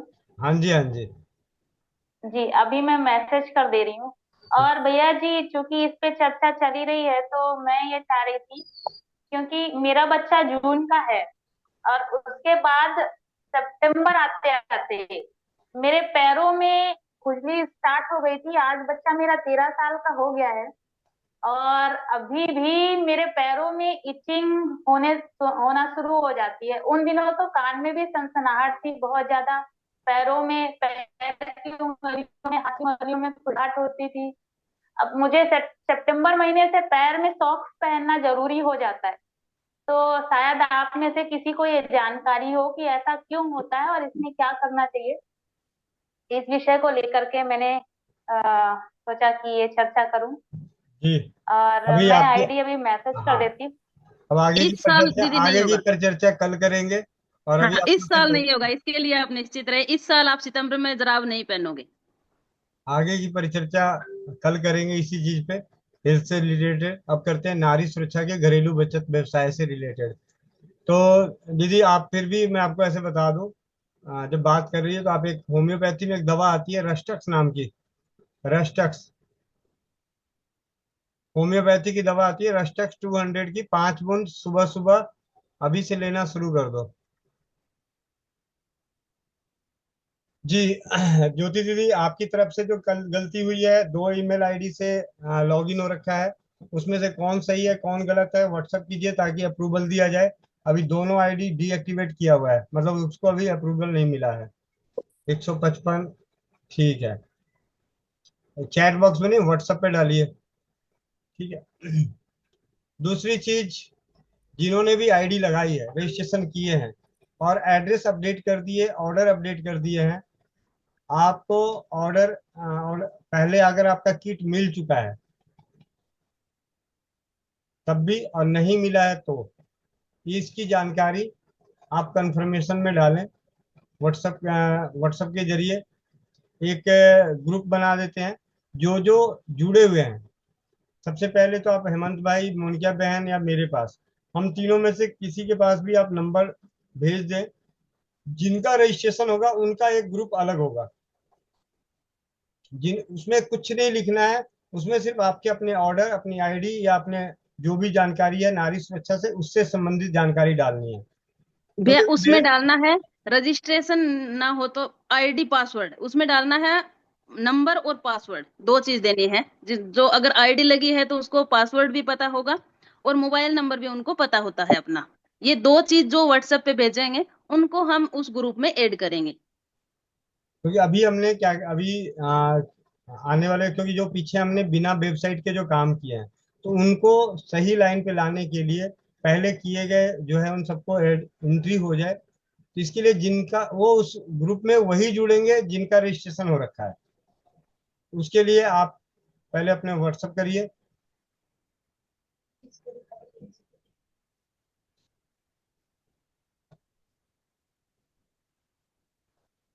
और जब आप ऑर्डर करते हैं, अभी हमारी वेबसाइट पे ऑर्डर में एक दिक्कत और आ रही है, मतलब वो धीरे धीरे दिक्कत नहीं आ रही, उस पर भी काम चल ही रहा है।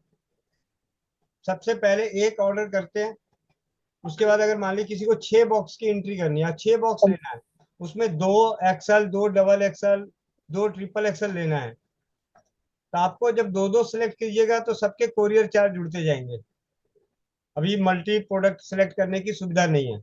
तो हमने क्या करना है, आप किसी एक प्रोडक्ट को सिलेक्ट कर लीजिए 6 क्वांटिटी में, और जहां पे पेमेंट के बाद डिटेल डालनी है वहां पे आप डिटेल डाल, पेमेंट के बाद एक वैकल्पिक डिटेल है उसमें जो डालना है वहां आप लिख दीजिए कि मुझे 2 XL, 2 XXL, 2 XXL या 4 XL, 2 XXL चाहिए। साथ के साथ अभी मैं बहुत सारे ऑर्डर देखा, पहले भी बोला था पहली लाइन में मोबाइल नंबर और नाम होना चाहिए। अब मेरे मेरे पास 3 ऐसे ऑर्डर मैंने देखे हैं जिनमें एड्रेस में सिर्फ उनका एड्रेस है, मोबाइल नंबर और नाम नहीं है। उदाहरण के तौर पे अगर वो किसी और जगह भेजना हो आपको, नाम में आपका, आपकी वहां से देख के आईडी में से नाम देख के और मोबाइल नंबर देख के डाल दो, और जिन्होंने ईमेल आईडी से रजिस्ट्रेशन कर रखे हैं और उन्होंने मोबाइल नहीं डालेंगे तो मोबाइल नंबर नजर ही नहीं आएगा। तो मैं हर किसी से पूछता नहीं रहूंगा, तो आप सभी अपने अपने ऑर्डर को दोबारा रिव्यू कर लें। जिनके ऑर्डर में मोबाइल नंबर और नाम नजर नहीं आ रहा है, अप्रूवल अगर मिल भी गया है, आपके पैसे 30 रुपए आ भी गए हैं, तो प्रोडक्ट नहीं पहुंचने वाला। तो 400 551 रुपए दे के 30 रुपए लेके खुश रहो, डब्बा हमारे पास रहेगा। ठीक है। तो आप सभी से विनम्र विनती है, बहुत ही सरल है, एक बार करने की दिक्कत है, अगली बार से दिक्कत नहीं आएगी। अगली बार तो सिर्फ सिलेक्शन करने हैं।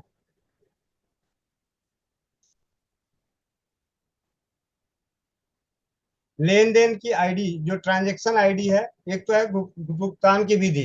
कई लोगों ने भुगतान की विधि को भी सिलेक्ट नहीं किया है, तो वहां पे आ रहा है नॉट एप्लीकेबल।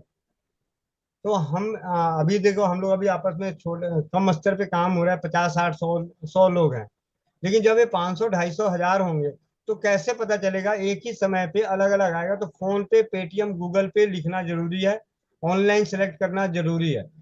जो बाई हैंड लेके जा रहे हैं वो वहां पे कैश ऑन डिलीवरी लिख दे, नीचे वाली लाइन में लिख दे कि बाई हैंड लेके आया, मोनिका दीदी से, हेमंत भाई से, गोविंद भाई से, इस तरीके से।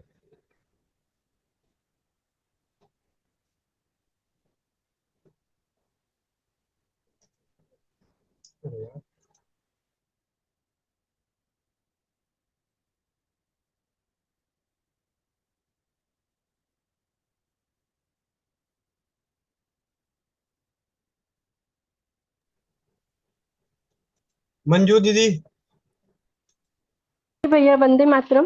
वंदे भैया मातरम। मुझे एक तो इसके अंदर ये पूछना है, कैसे आईडी कैसे लगाना है अपने नीचे, अगर किसी को अपन को आईडी लगाना है तो वो कैसे लगाना है, और एक ऑर्डर कैसे करना है। जैसे हमारे तीन की जैसे आईडी हुई, मेरी कविता बजाज की और विजेता देवड़ा की।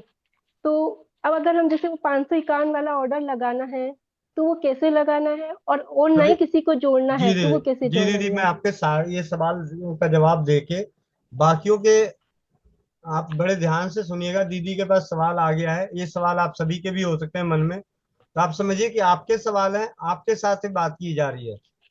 दीदी का पहला सवाल, मैं बोलूं आईडी, भैया? हाँ जी रुकिए, पहला सवाल है आईडी कैसे लगाएं। ठीक है, आईडी कैसे लगाएं। दीदी आप स्क्रीन शेयर कीजिए। जी भैया। भैया मेरे को एकदम से आती नहीं है। मैंने स्क्रीन वो शेयर वाले पे निशान किया, तो उस पे स्क्रीन को करूँ क्या?